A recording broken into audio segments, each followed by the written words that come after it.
Hello everyone, Reggie Time here with another live play Pot Limit Omaha video. This is not intended to be in any way educational. It's just me playing Pot Limit Omaha and capturing my thoughts. Hopefully getting some feedback on my play.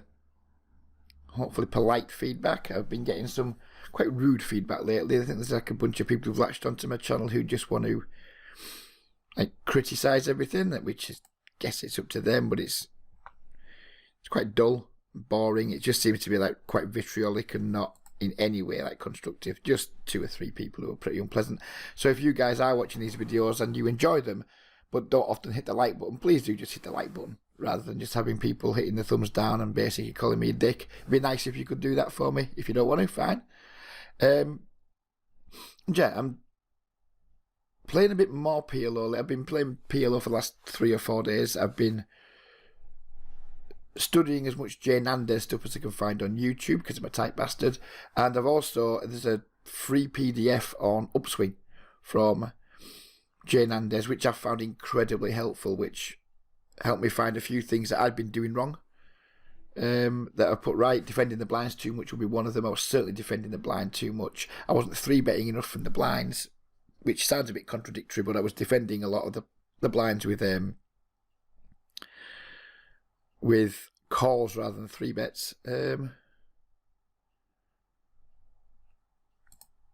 we 3-bet, we have to get it in, don't we? Which I don't want to do. So he's going to call. He's going to fold, I mean. Because just versus his stack sizes, if he just jams, we have to call, and then it's, we're going to get it in behind. Maybe not far behind, but still behind. Or at least that's how I think anyway. That's how it feels it would be. So that's the spots where I used to be pretty indecisive. Then I call them with kind of half hit, half miss flops, and ended up just putting tons of money in passively.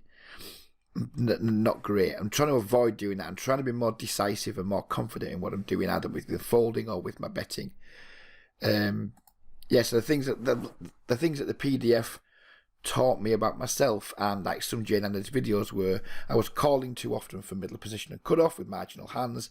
I was defending the blinds too often passively with marginal hands. I wasn't 3-betting enough.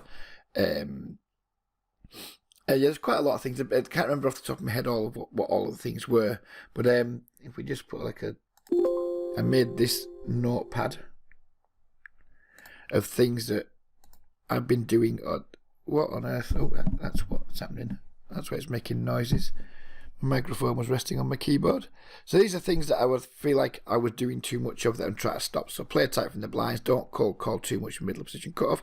I was not potting it when I was opening. I was kind of making it 3/4 pot with my opens. We'll go back and look at this again in a moment. This is also stolen from Jay Nandez, by the way. I'm not pretending this is stuff I figured out for myself, because it absolutely isn't.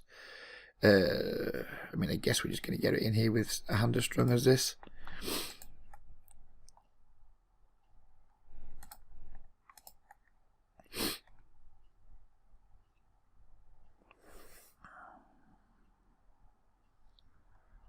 So let's go back to it.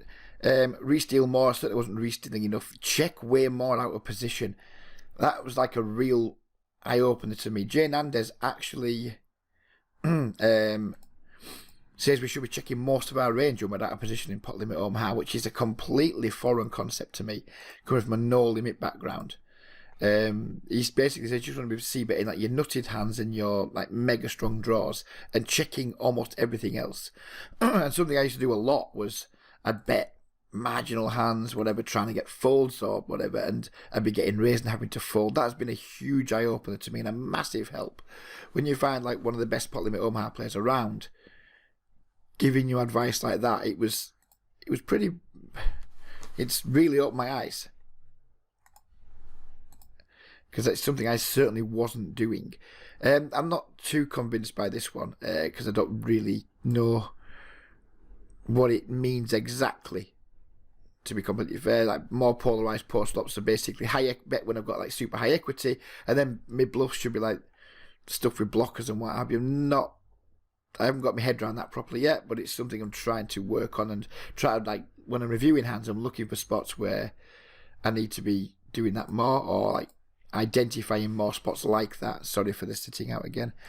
Because there's a donkey more on good boards. For us, like bad boards for Villains Range and stuff. Again, that's something that as someone transitioning from no limit hold'em, working donk betting into my game. Again, seems like a pretty alien concept, but something that I'm certainly willing to embrace.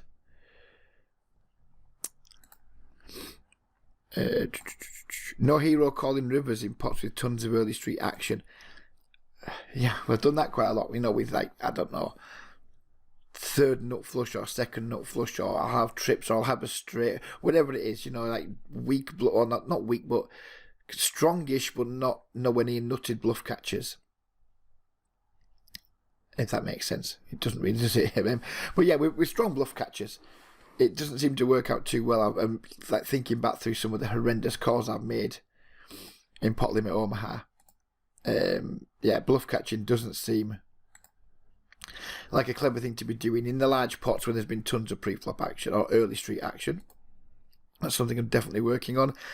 Keep gaps in connectors like to the bottom part. So by that he means if you've got, say, 6, 7, 8, 10, it would be a stronger hand to have, say, 6, 8, 9, 10. Have the gap at the bottom of the run or the middle of the run of cards, rather than have it at the top end. I'm not entirely sure the logic behind that. I'd need to go back and watch his videos again and maybe watch some of his live play stuff to figure that out. But it's something that he said, and it's something that I'm implementing without really understanding why.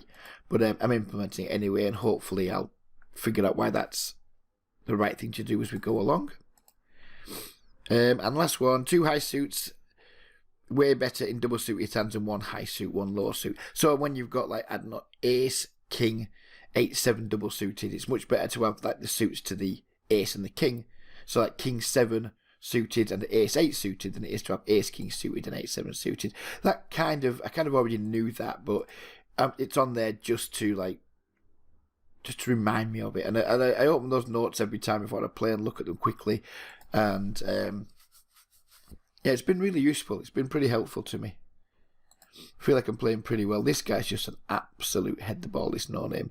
He's playing at 3 tables. He seems like an incredibly bad aggressive regular. He calls 4 bets with way too much of a wide range. And he's just super, super aggro. He's stacked me once already in a 4-bet pot with an incredibly marginal hand.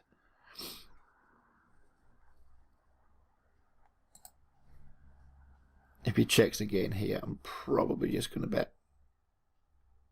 Because he's 3-betting insanely wide. We don't have stats on Unibet, but his 3-bet, in my opinion, has got to be like 30 or 40%.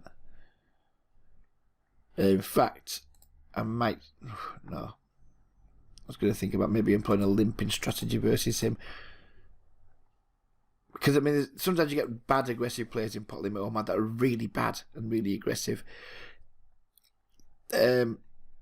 And I think he might be one of those guys, but within 3 table, and I'm kind of thinking he must be irregular because, you get some bad aggressive guys playing pot limit Omaha, just playing 1 table.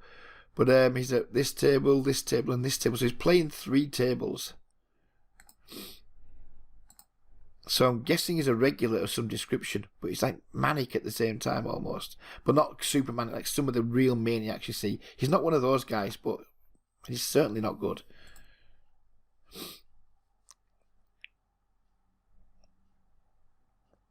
At the moment, he is absolutely running me over, though, because, I haven't connected against him. And the one hand that we did have a really strong hand, pre-flop, we 4-bet him, we got it in. He got it in with, something like Queen 9, 7, 4, or something like that, with just 1 suit. And on, a 9 high board. It was pretty fucking appalling play. But look, he's just 3-betting constantly, so I think we're just going to tighten up and then just look to 3-bet him tons and just fold less versus him once I commit to a hand. He's certainly making my life difficult right now because I'm not sure how to adjust to him. But I might just start treating him like a really just bad aggressive donkey and ignore the fact he's playing 3 tables and just treat him like a donkey. That might be the best way to approach this guy. the 3 table thing is throwing me.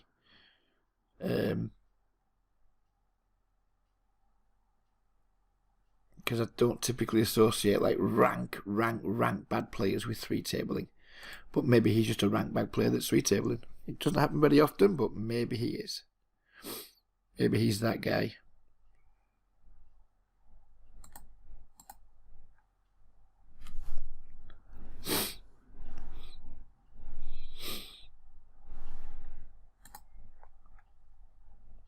So we have a pretty weak straight on table 2. Just going to call the river and chop it up. We get a chance to 3-bet no name here if he opens on table 3, which would be nice with the aces with some particularly attractive side cards.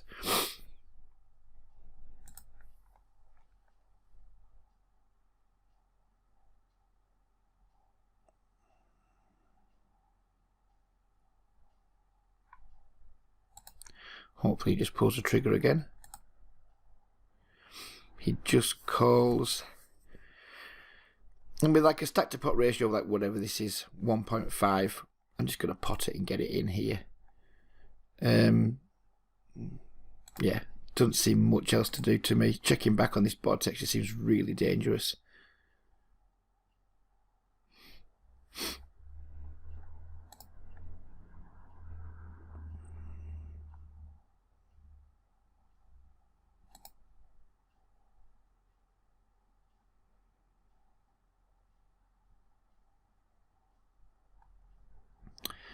And we take one down. Took aces to do it, and aces that turned into trip jacks to take it down, what we did. And looks like he's maybe going to be quitting the tables now. Which is a shame, because it would, with him being in the video, as much as I don't like to play against those types of players at the moment, because I'm not really sure how to handle them, it certainly would have made for a much more interesting video had he remained at the tables. But he hasn't, so it is what it is. So we have a straight draw here. Again, following the Jane Anders, checking most of my range. This is spots where I would have absolutely c-bet in the past. Then you face lots of raises from like some made hands and some strong draws and things. I'm quite liking the fact that we're getting permission from a strong player to like not have to c-bet those types of hands, because it seems like quite foreign to me to not c-bet draws out of position. But when it's like a draw as weak as this, and again we're going to check, we'll probably not call the river if he bombs. Probably not going to call the river if he bombs, but we'll call a smaller bet.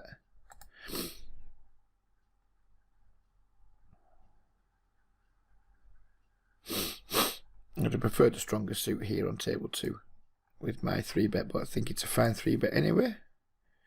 Just going to pot it with our 2 pairs on table 1. But certainly not going to c-bet this board on table 3. We've bricked it pretty much about as hard as we can. Gonna go for offsuit 8-7, I guess. That's not an offsuit 8 or a 7.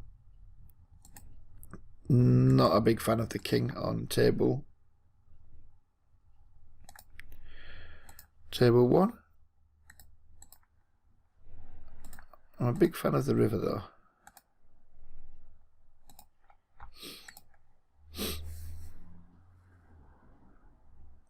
Again, we have some backdoors on table 2. I think we're going to c-bet this board because it's just pretty damn dry.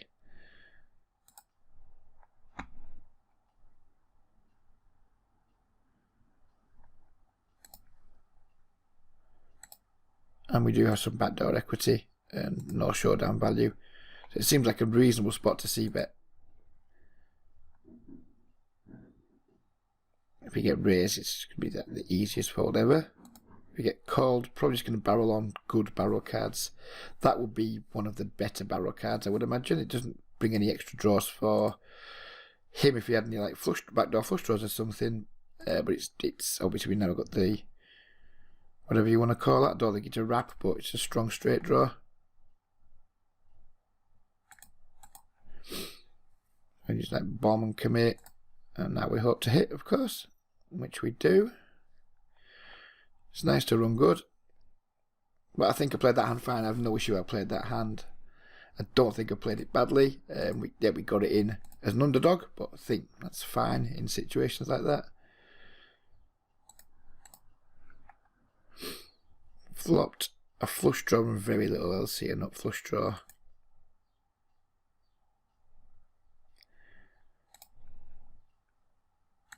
But because we have like no showdown value, we're just going to bet. And again, we're running good against the shorter stacks.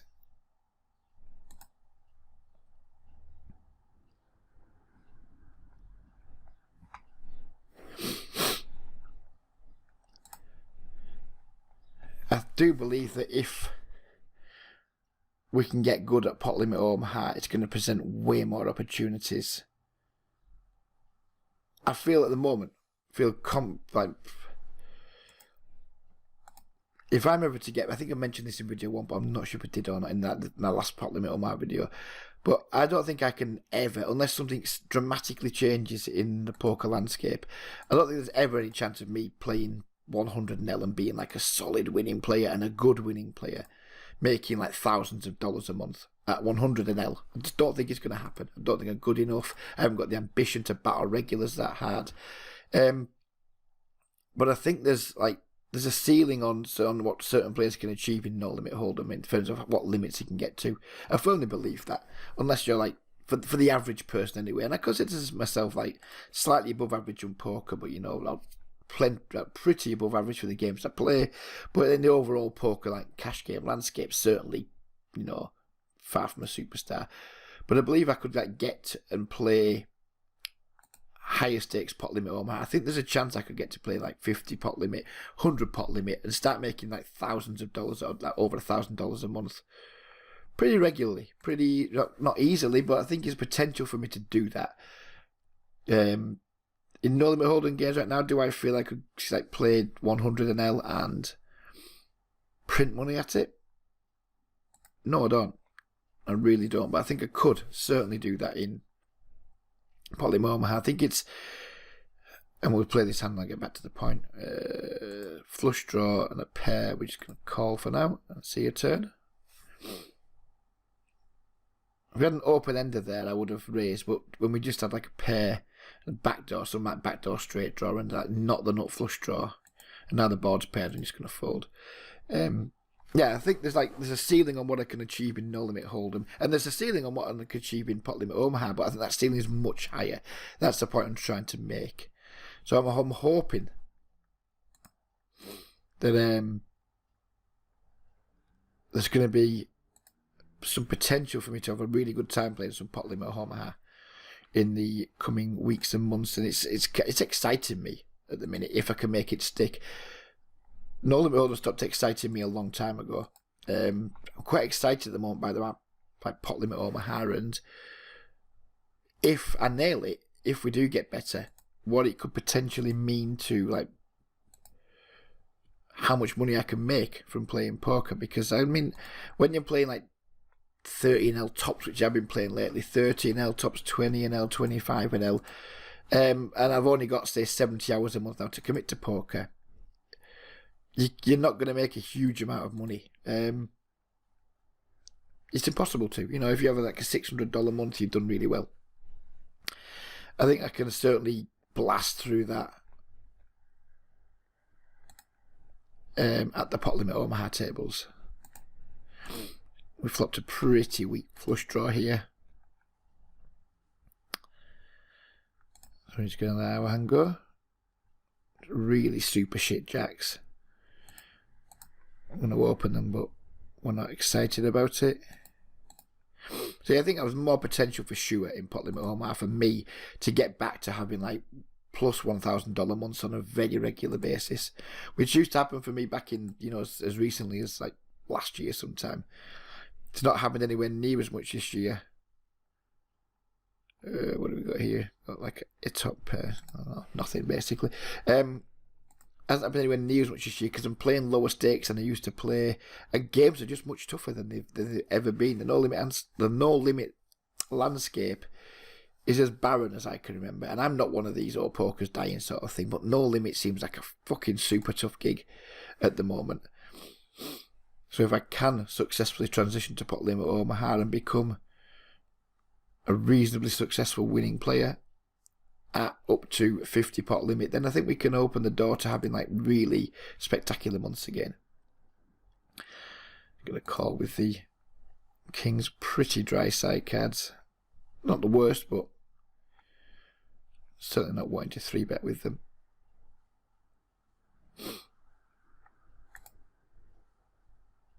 If the suit was to the ace, I think I would 3-bet here.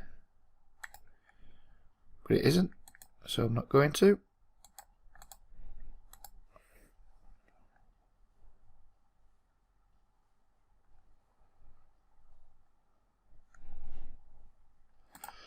Overpair and a gut shot. Might still have the best hand, so we're going to call once. We're going to fold the river if he bets again.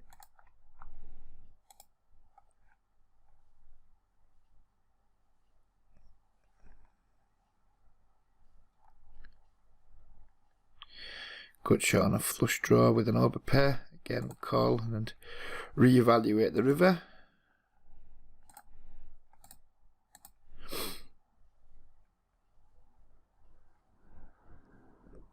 Again, just let it go. Try not to pay off on rivers.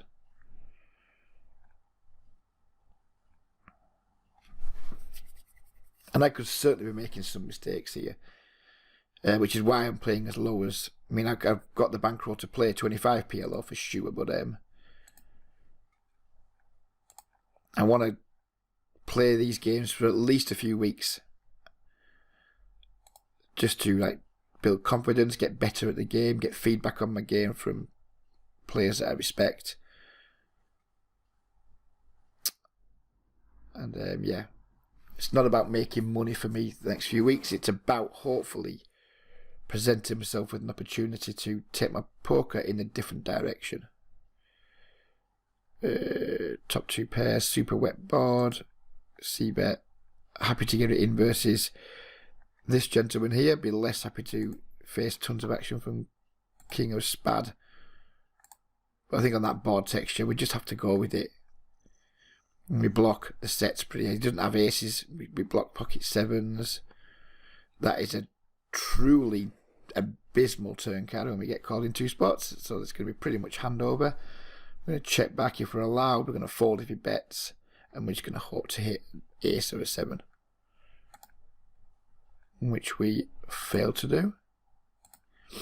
And we're just going to lose this hand. I'm not going to bluff. If the opportunity presented itself. When you get called in 2 spots and a card like that comes in pot limit Omaha, it just feels to me like you're going to be dead.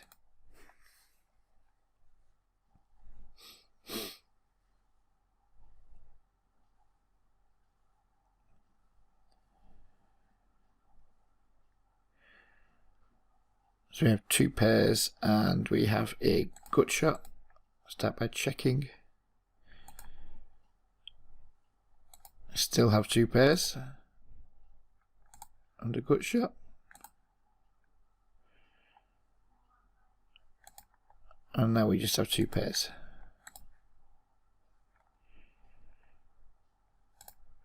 Which is probably going to be junk on that board. So we're just going to fold it.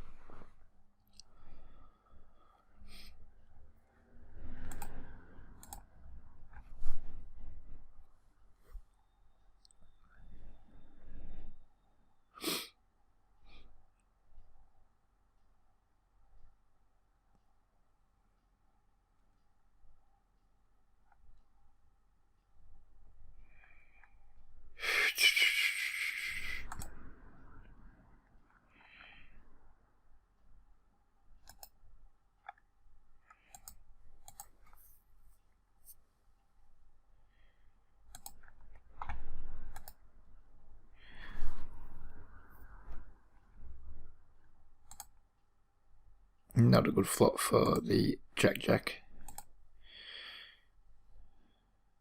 Whatnot. On table 1. Certainly going to fold when he mashes the big c-bet in.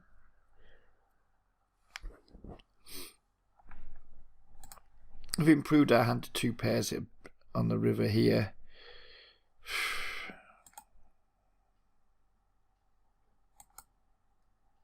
Not really sure what we get value from though if we do bet. That could be a weak check back. Certainly open to people suggesting that would be a weak check back. I'd much rather hear it from a pot limit Omaha player though than a no limit Holden player.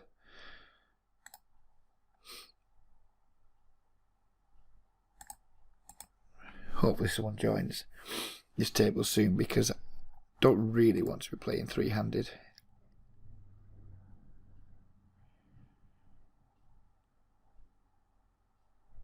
Flop pretty fucking badly here. We got a gut shot to the low end and nothing else. Pretty much just going to give up. Maybe if he checks again, we'll just bet twice now, because it's kind of hard for him to have a really strong hand when he checks twice in this. People tend to just lead with the strong hands in Omaha on the flop, or definitely on the turn when they face weakness. That's how it feels anyway. Good shot straight, flush draw on table 2. It's table 3, sorry, so we're going to be betting if he jams. We guess we're just going to reluctantly get it in.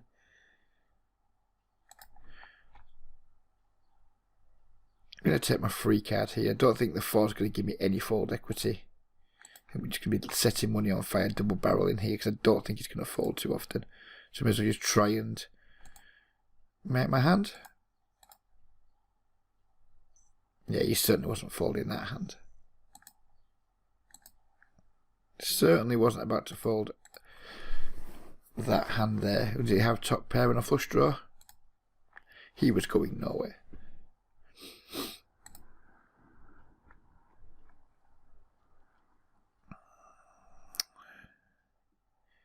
Going to fold these queens here because if he just jams, it's going to be just going to get completely fucked up.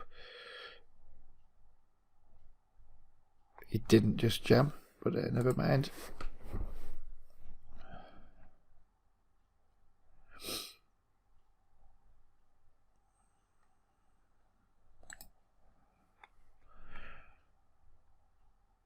And then we would have got it in really badly and lost. So even though it seems like a nitty fold with the queens there, I'm comfortable with it, given how short stacked our opponent was.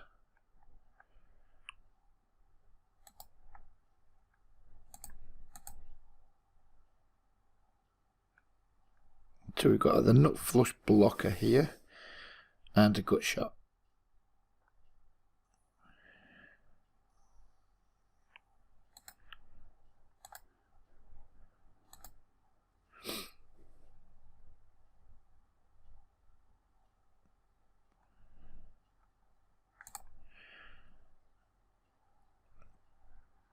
Now, I think I'm just going to barrel off here.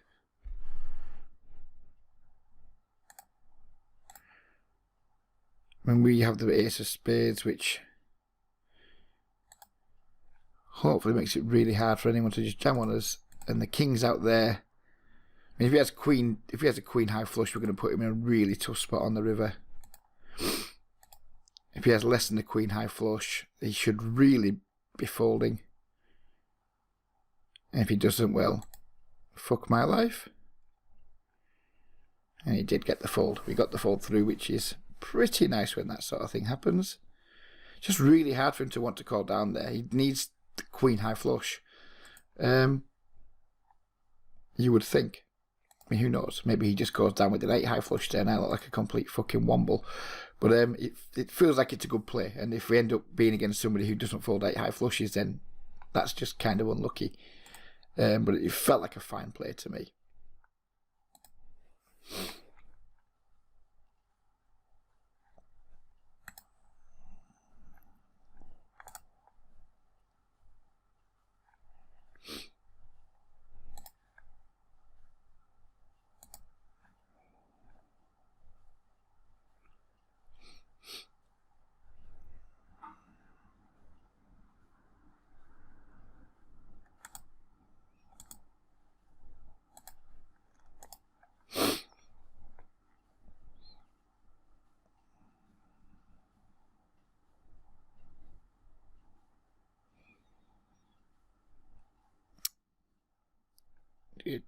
probably check fold. I don't think blocking's going to work here. We're not going to get called by a worse hand.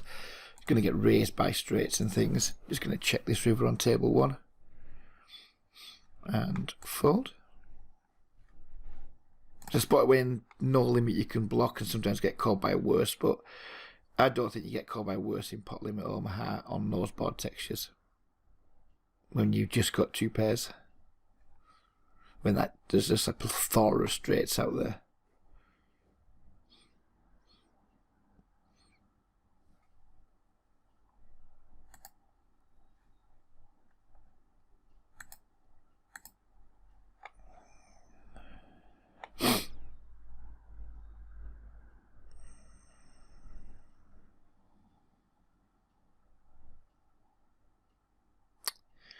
Second time this burger's isolated from the small blind. He did just check fold last time though, so he's not like a super auto c-bet type of guy, so we'll call and let the suspected weaker player stay in the pot.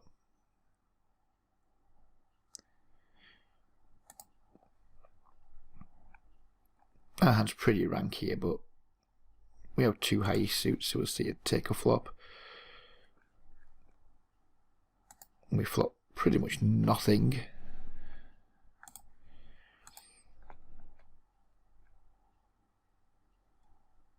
And 2 backdoor flush draws and a pair. I'm going to call one, see if he just has like naked aces, he might slow down on the turn. We've improved to trip 3s, which is really quite pleasant. I mean, obviously we're absolutely toasted by a wheel here.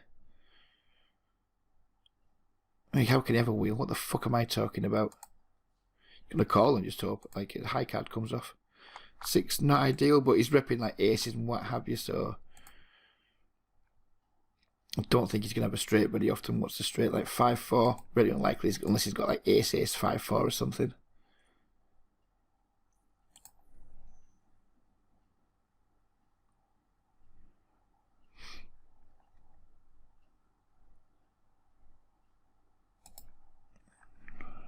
I probably need to go back and look at that hand because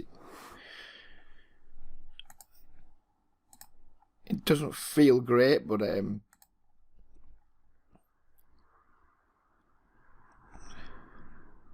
what we won, I guess. We have to call the 3-bet. The float on the flop seems ambitious, but if he just has aces, he probably will slow down a lot of the time because in PLO it's just not that hard for people to have like trips and things. So I think our float's fine with a view to like trying to bluff on some runouts, but we didn't need to bluff because we just turned trips. So yeah, I think it's fine. Feels fine. But I'd want to look at it again.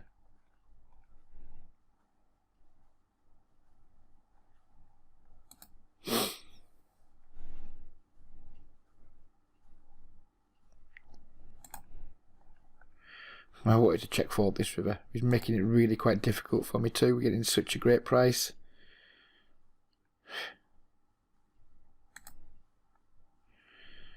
Probably should have just folded. Probably a really weak call. Ooh, ace, king, double suited. You don't get many of those to the pound.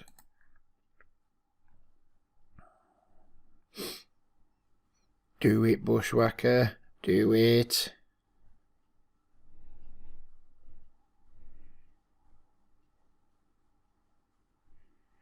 Do it. Oh, he's time banking. Just trolling the fuck out of me.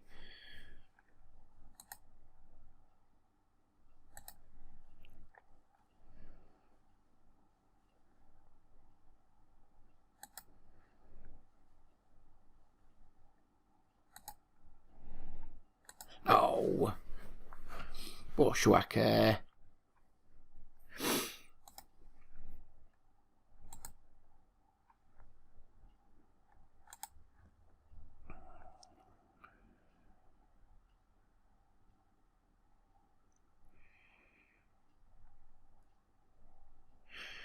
Too many gaps in that for me. From the button I would open it, but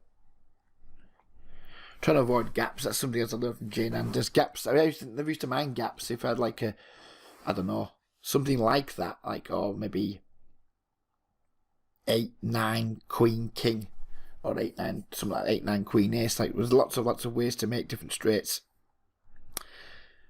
I used to think they were okay, but my man Jane Anders says gaps aren't good, so I'm avoiding playing a lot more like the gapped cards than I used to play. These were quite attractive. I don't know, it'd be like 6-8-10 Jack or 6-8-10 Queen with maybe a suit, and I'd be like, oh cool, look at that, we can make up flop all kinds of straight draws. But my man Jane Anders says no, so good enough for me at the moment. My results have certainly been better, significantly better, since I stopped playing a lot of those types of hands, so I don't fully understand the reasons why they're not great, but well, not why they're not great, but why they are like nowhere near as strong as you might think. But I don't need to understand right now. I just need to be not doing them, and I can work on understanding it as I go along. Just stopping doing bad things to begin with is a good start, and then learning why they're bad as we go along. That's fine, you know. It feels fine to me.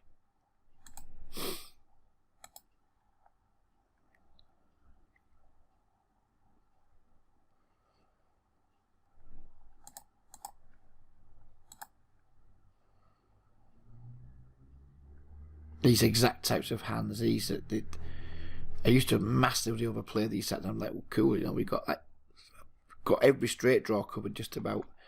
That's what I used to think. With like almost any flop, we're going to have some kind of draw. But a lot of your draws are going to, I think the problem with it is, just thinking out loud, is lots of the draws you flop are just so damn weak. And then when you get it in with your draws, you're going to be getting it in against much better draws a lot of the time, which is obviously really bad. I think it kind of lends itself to you overplaying quite a few of your hands. That could be a slightly weak open. The 3 shit, the suit to into the jack. But I guess we'll see what happens.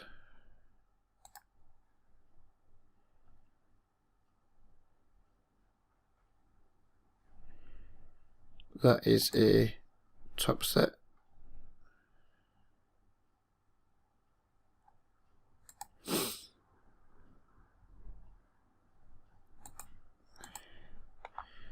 Going to commit to this. If he has the 5-4, then he's going to win a lot of my money.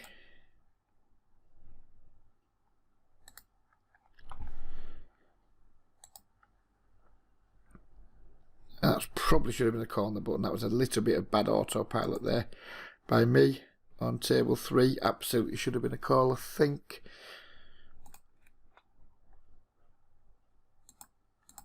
I'm still thinking about the last hand on table 1 where we had the top set.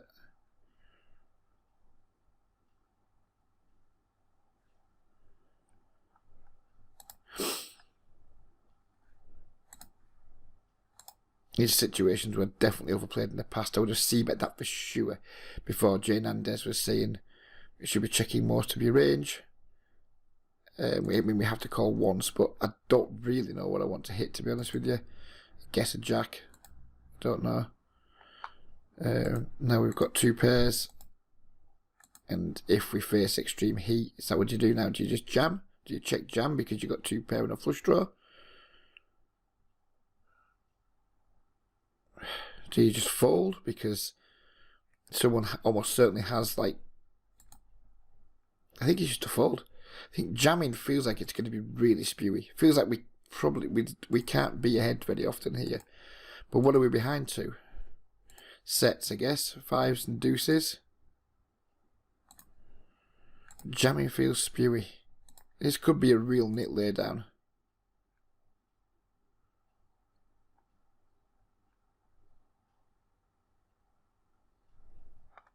But we were behind. We were behind to the made hand, and we had the weakest draw. So even though that probably was a nitty laydown, result orientated, pleased that I made it.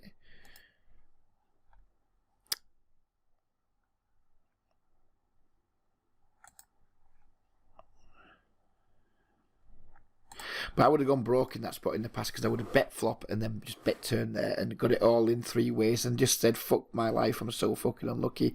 How does someone have a better made hand and a better draw? I'd make all those excuses to myself because I would just have bet the flop and then just like fucking jam the turn or whatever. So I feel like some of the adjustments I've made to my strategy, well, it feels like it helped me out in that spot there. Who knows? Maybe it was too nitty a fold. Maybe I should just have gone with my hand.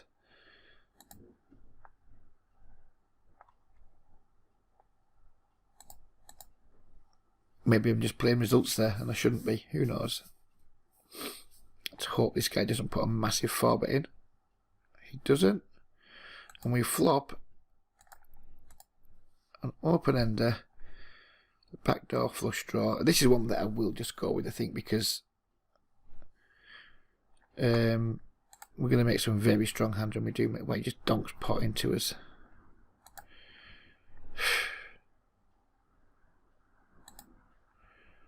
We have an open-ender and a backdoor flush draw. I think we're just going to go with it. Yeah. I think we have limited fold equity. That's the problem. I think we're just always going to get it in here and being behind. But I mean, look at this guy's opened and then called. There'll be 3-bet pre-flop there. Open then called a 3-bet with a hand as weak as that, and that's why I believe that these games are just going to be like way more better long term than no limit hold'em is, because yeah, fair enough, we got it in as an underdog there, but he's opened and called a 3-bet with 3-8 deuce 4 from. I mean, I don't know. I mean, it's an off. I think it's a really bad open and it's a really bad defend, and I think he's made way more mistakes in that hand than I did. But again, who knows? That's why I'm making these videos.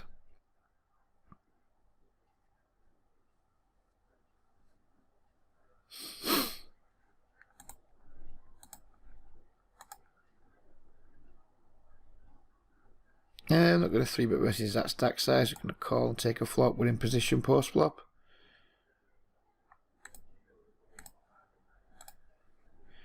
Flop 2 pairs, so now we're just going to raise with a backdoor flush draw.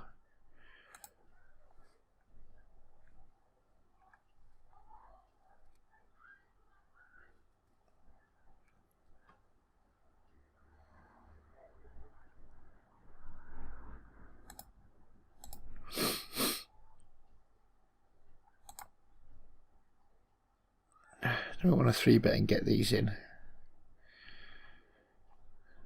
I guess I'd rather play with initiative in this spot.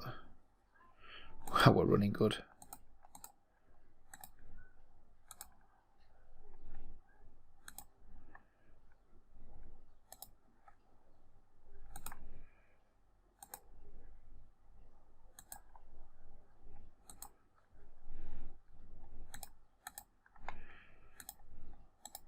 Well, we're running really quite good, assuming that we dodge any bad rivers.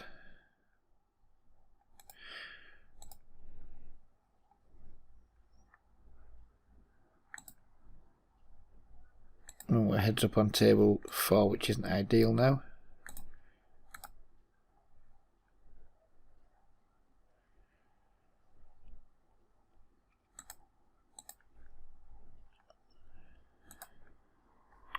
We have played 45 minutes, so I think we're probably going to call it a video anyway. And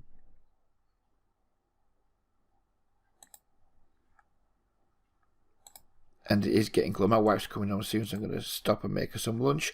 But yeah, it's been a fun video. I hope you guys have enjoyed it. I hope you got something from it. If you have any feedback on my play, especially if you're a pot limit Omaha player, I'd be super interested to hear it. And if any no limit hold'em players are currently trying to make the transition too, sharing your experiences in the chat box, I'd like that. I'd like that a lot. So yeah, give me some feedback if any of the hands you're interested in, and I hope you guys have enjoyed it, and we'll be back with another who knows what video pretty soon. Bye bye for now.